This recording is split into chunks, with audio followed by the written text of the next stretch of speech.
Критики, барање на оставки, па и навреди на социјалните мрежи по вчерашните резултати на претседателскиот кандидат Стево Пендаровски. Не само обичните симпатизери и членови на СДСМ, туку и некои од најистакнатите функционери на оваа партија, јавно го искажуваат револтот од како што велат пировата победа на Пендаровски во првиот изборен круг. Мухамед Зекири веднаш побара политичка пензија за Али Ахмети, но и одговорност, односно оставки во СДСМ. Горчлива победа, резултатот поука за сите нас. Граѓаните албанци јасно демонстрираа дека е дојдено време од политичката сцена да се пензионира голем дел од политичката елита на албанците во Република Северна Македонија. Време и за одговорности на дел од функционери од нашата СДСМ.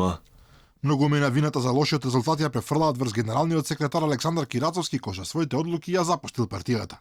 Дел од поранешните шарени револуционери велат дека со неговиот игнорантски односи на вредите кон нив придонел за изборниот дебакл, а луѓето што ги поставил на високи функции се дополнителна причина за фијаското. Политичкиот аналитичар близок до СДСМ Ивор Мицковски пак и порача на власта дека е трула градба, а народот не пие нафта. Последните дојдени во СДСМ најгласни дека требало преиспитување, не е случајно и на етничка и на граѓанска линија, демек ветерот на промени се јави. А бедечки бевте и останавте шарена фасада и елиби на една трула градба. Мислите нафта пиеме ние.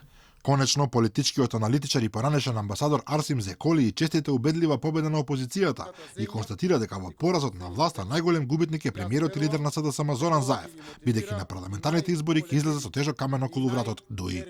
Опозиција ВМРО Алијанса Беса триумфира убедливо. Власта СДСМ ДУИ алтернатива изгуби. Понижувачки. За СДСМ од сега ДУИ е камен околу врат на парламентарни. За ДУИ пак СДСМ е коскаво грало за парламентарни. Најголем губитник Заев. Повеќе од ова не може да постигне ЕНДЕ. На сето ова социјалните мрежи се преполни со коментари на стотици обични членови на СДСМ кои велат дека партиските лидери со политиките кои ги водат и тоа како ги разочарале и дека би требало да се направат итни и коренити реформи доколку сакаат и натаму да имаат нивната поддршка.